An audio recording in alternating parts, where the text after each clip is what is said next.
Ninawasalimu katika jina la Yesu, majeshi majeshi. Kwa majina naitwa Askofu Baraka Thomas Tege, mkuu wa utawala na fedha wa kanisa la Glory of Christ Tanzania Church, Ufufuo na Uzima. Ninapenda kuwataarifu washirika wa kanisa letu na umma kwa ujumla kuhusu hali ya kanisa letu ambalo lilivamiwa na jeshi la polisi usiku tarehe 2 mwezi wa 6 mwaka 2025 majira ya saa 5 usiku.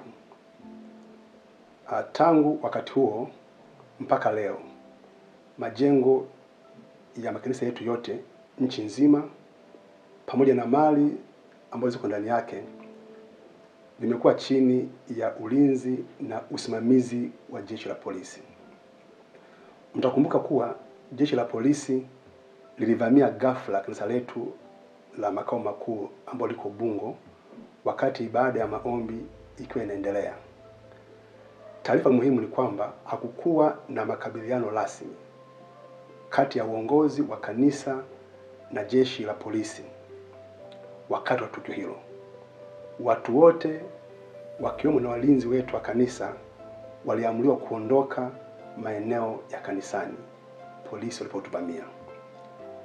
Tunapenda kufafanua kuwa mali zote za kanisa ambazo ziko ndani ya majengo yetu kama vile vyombo vya muziki yani PA system, vifaa vya ofisini kama kompyuta, fedha za sadaka ambazo zilikuwa zinapelekwa benki, vifaa vya media, mashine za machapisho na mali nyinginezo zote sasa viko chini ya usimamizi wa polisi.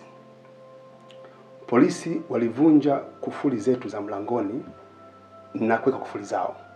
Kwa hiyo huingia na kutoka katika maeneo ya kumbi za ibada, ofisi zote na maeneo yote ya majengo ya kanisa bila kikomo. Kwa kuwa walinzi wetu waliondolewa, tunabainisha kuwa jeshi la polisi linawajibika moja kwa moja kwa usalama, uharibifu na upotevu wowote wa mali zetu za kanisa kipindi chote ambacho majengo yetu yako chini yao.